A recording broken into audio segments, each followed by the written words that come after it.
2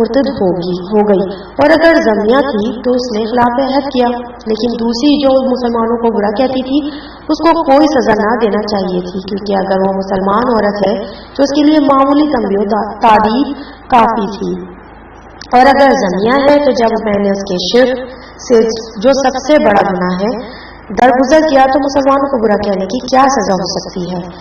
بہرحال یہ تمہاری پہلی خطر نہ ہوتی تو تمہیں اس کا خمیازہ اٹھانا پڑتا۔ دیکھو، مسئلہ سے ہمیشہ محترس رہو، یہ نہایت نفرت انگیز گناہ ہے، صرف قصاص میں مباح ہے۔ مالی انتظامات۔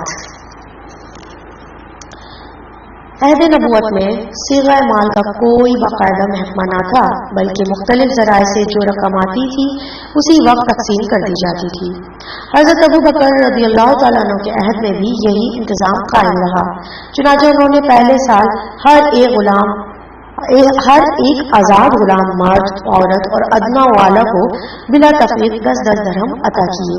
دوسرے سال آمدنی زیادہ ہوئی تو 20 درہم مرحمت فرمائے۔ ایک شخص نے اس مساوات پر اعتراض کیا تو فرمایا کہ فضل و منقبت اور چیز ہے، اس کو رزق کی کمی سے کیا تعلق؟ اگر اس پر اس قدر اضافہ کیا کہ آخر عہد حکومت میں ایک بیت المال تعمیر کرایا، لیکن اس میں کبھی کسی بڑی رقم کے جمع کرنے کا موقع نہ آیا۔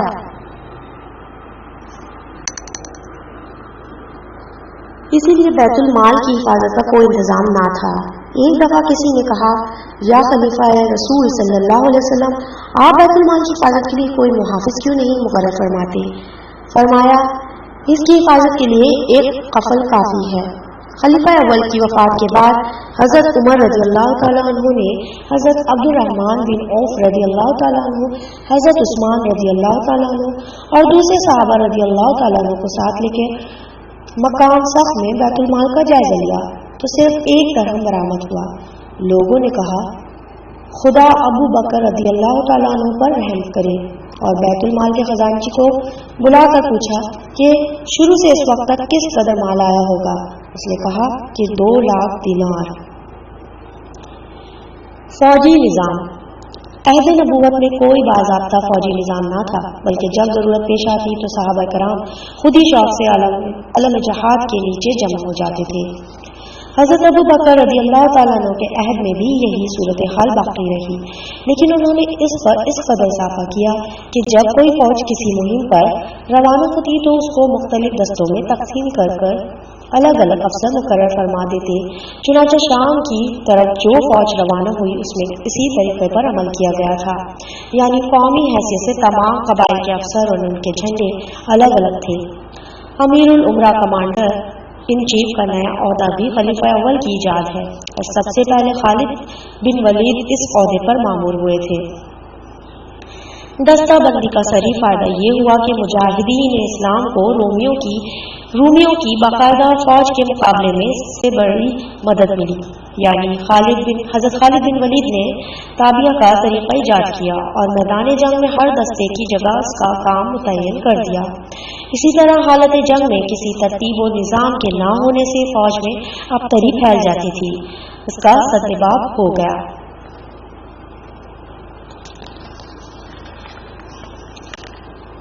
فوج کی اخلاقی تربیت۔ رسول اللہ صلی اللہ علیہ وآلہ وسلم یا خلفائے راشدین کے عہد میں جس قدر لڑائیاں پیش آئیں وہ سب ملحیت اور اعلائی کلمت اللہ پر مبنی تھیں۔ اس لیے ہمیشہ کوشش کی گئی کہ اس مقصد عظیم کے لیے جو فوج تیار ہو وہ اخلاقی رفعت میں تمام دنیا کی فوجوں سے ممتاز ہو۔ حضرت صلی اللہ علیہ وسلم کے بعد حضرت ابو بکر صدیق رضی اللہ تعالیٰ عنہ نے بھی فوجی تربیت میں اس نقطے کو ہمیشہ ملحوظ رکھا، اور جب کبھی فوج کسی مہم پر روانہ ہوئی تو خود دور تک پیادہ ساتھ گئے اور امیر عسکر کو زرین مسائل کے بعد رخصت فرمایا۔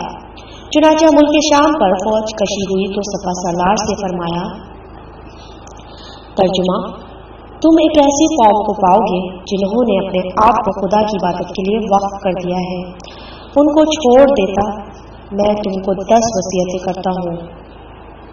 کسی عورت، بچے اور بوڑھے کو قتل نہ کرنا، پھلدار درخت کو نہ کاٹنا، کسی آباد جگہ کو ویران نہ کرنا، بکری اور اونٹ کو کھانے کے سوا بیکار ذبح نہ کرنا، نخلستان نہ جلانا، مال غنیمت پر غلبہ نہ کرنا اور بزدل نہ ہو جانا۔ سامان جنگ کی فراہمی۔ حضرت ابوبکر صدیق رضی اللہ تعالیٰ عنہ نے سامان جنگ کی فراہمی کا یہ انتظام فرمایا تھا کہ مختلف ذرائع سے جو آمدنی ہوتی تھی اس کا ایک معقول حصہ سامان برداری اور اسلحہ کی خریداری پر صرف فرماتے تھے۔ اس کے علاوہ قرآن پاک نے مال غنیمت میں خدا، رسول اور ذی القربہ کے جو حصے قرار دیے تھے ان کو فوجی مصارف کے لیے مقرر کر دیا تھا، کیونکہ رسول اللہ صلی اللہ علیہ وسلم بھی ضروری مصارف کے بعد اس کو اسی کام میں لگاتے تھے۔ اونٹ اور گھوڑوں کے پرورش کے لیے مقام مکی میں ایک مخصوص چراگاہ تیار کرائی جس میں ہزاروں جانور پرورش پاتے تھے۔ مقام ربضہ میں بھی ایک چراگاہ تھی جس میں صدقہ اور زکوٰۃ کا جانور چرتے تھے۔ فوجی چھاؤنیوں کا معائنہ۔ حضرت ابوبکر صدیق ذات پیروی اور ہجوم افکار کے باوجود خود ہی چھاؤنیوں کا معائنہ فرماتے تھے اور سپاہیوں میں مادی اور روحانی حیثیت سے جو خرابی نظر آتی تھی ان کی اصلاح فرماتے تھے۔ ایک دفعہ کسی مہم کے لیے مقام جرف میں فوجیں مجتمع ہوئی۔ حضرت ابوبکر صدیق رضی اللہ تعالیٰ عنہ معائنے کے لیے تشریف لے گئے۔ بنی فزارہ کے پڑاؤ میں پہنچے تو سب نے کھڑے ہو کر تعظیم کی۔ آپ رضی اللہ تعالیٰ عنہ نے ہر ایک مرحبا کہا۔ آپ رضی اللہ تعالیٰ نے ہر ایک کو مرحبا کہا۔ ان لوگوں نے عرض کی، یا خلیفہ رسول اللہ صلی اللہ علیہ وسلم، ہم لوگ گھوڑوں پر خوب چڑھتے تھے اس لیے گھوڑے بھی ساتھ لائے ہیں، آپ بڑا جھنڈا ہمارے ساتھ کر دیجئے۔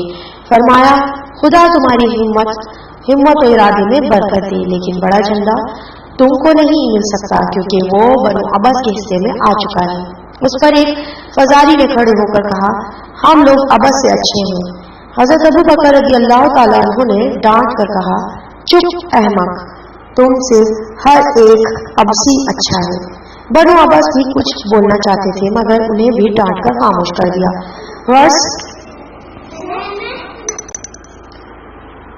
غرض اسی طرح چھاؤنیوں میں جا کر قبائل کے باہمی جوش و رقابت کو دبا کر اسلامی رواداری کا سبق دیتے تھے۔ بدعات کا سدباب۔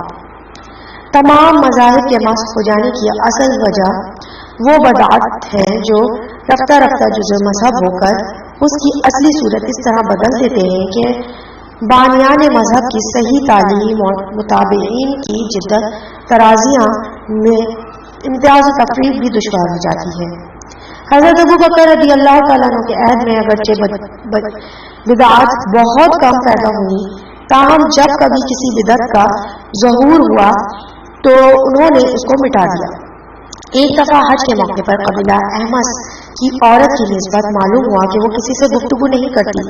انہوں نے اس کی وجہ پوچھی۔ لوگوں نے کہا اس نے خاموش حج کا ارادہ کیا ہے۔ یہ سن کر اس کے پاس تشریف لے گئے اور فرمایا کہ یہ جاہلیت کا طریقہ ہے، اسلام میں جائز نہیں، تم اس سے باز آ جاؤ اور بات چیت کرو۔ اس نے کہا، آپ کون ہیں؟ بولے، ابوبکر رضی اللہ تعالیٰ عنہ۔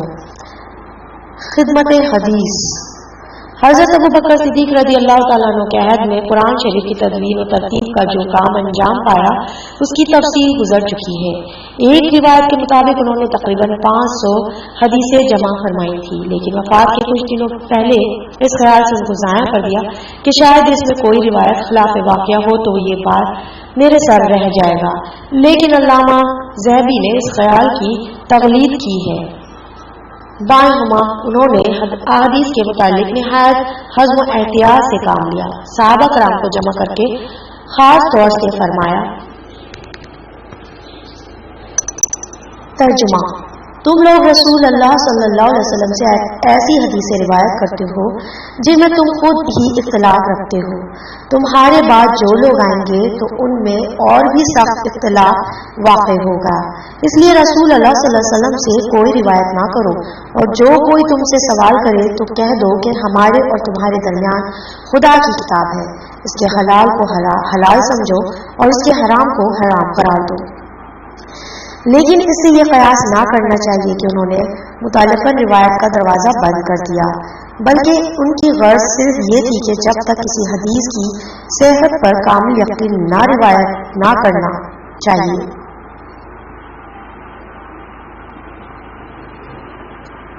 یعنی کسی حدیث کی صحت پر کامل یقین نہ ہو تو یہ روایت نہ کرنا چاہیے۔ چنانچہ وہ خود بھی اس پر عمل پیرا تھے، اور جب کسی روایت کی پوری تصدیق ہو جاتی تو بغیر پس و پیش اس کو قبول فرما لیتے تھے۔ ایک دفعہ دادی کی وراثت کا جھگڑا پیش ہوا، چونکہ قرآن مجید اس کے متعلق خاموش ہے، اس لیے آن حضرت صلی اللہ علیہ وسلم کا طرز عمل دریافت کرنا پڑا۔ حضرت مغیرہ بن شعبہ رضی اللہ تعالیٰ عنہ موجود تھے۔ انہوں نے کہا، میں جانتا ہوں کہ رسول اللہ صلی اللہ علیہ وسلم دادی کو چھٹا حصہ دیتے تھے۔ احتیاطاً پوچھا، کوئی گواہی پیش کر سکتے ہو؟ حضرت محمد بن مسلمہ رضی اللہ تعالیٰ عنہ نے کھڑے ہو کر اس کی تصدیق کی تو اسی وقت حکم نافذ کر دیا۔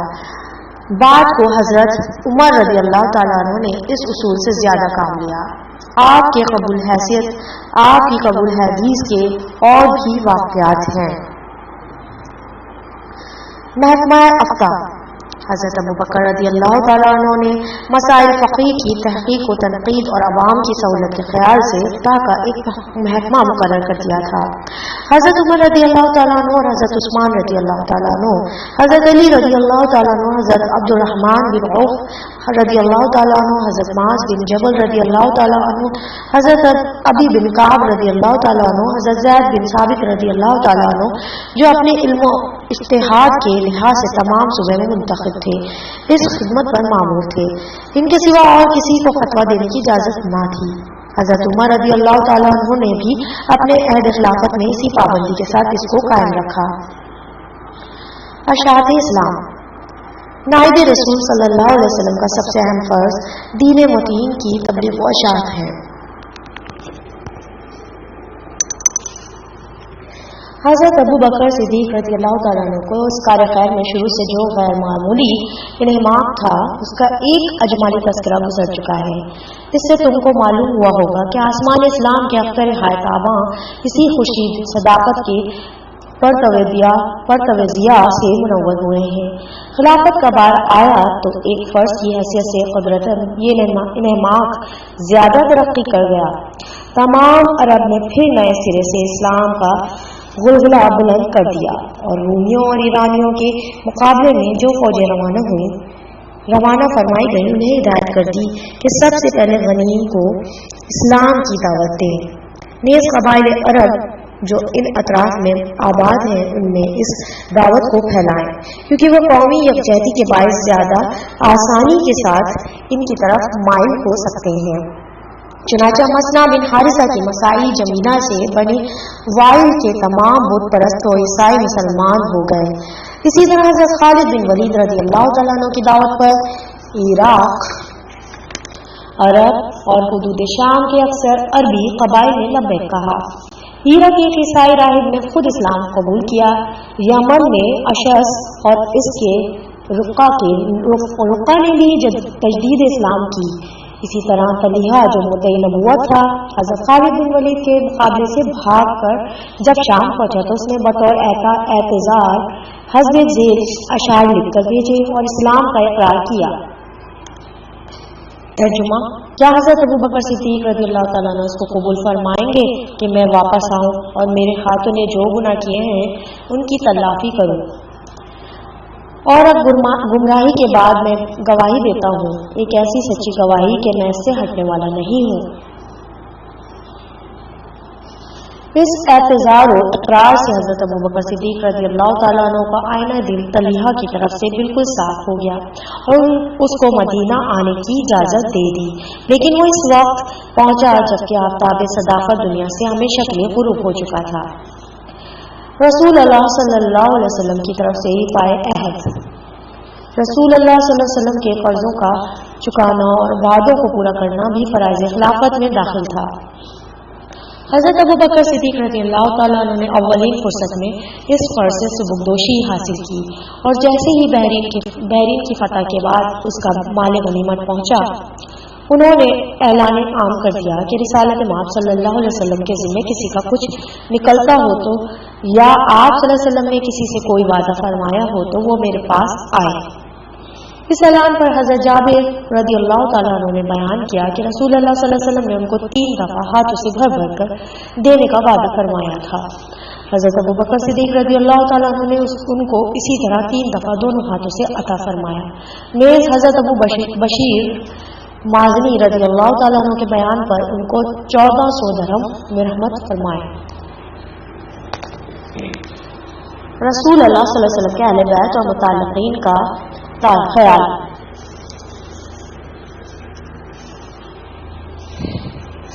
پارٹ 5 یہاں پر اختتام پذیر ہوتا ہے۔ کتاب خلفائے راشدین کا بقیہ حصہ پارٹ 6 پر سماعت فرمائیے۔ شکریہ۔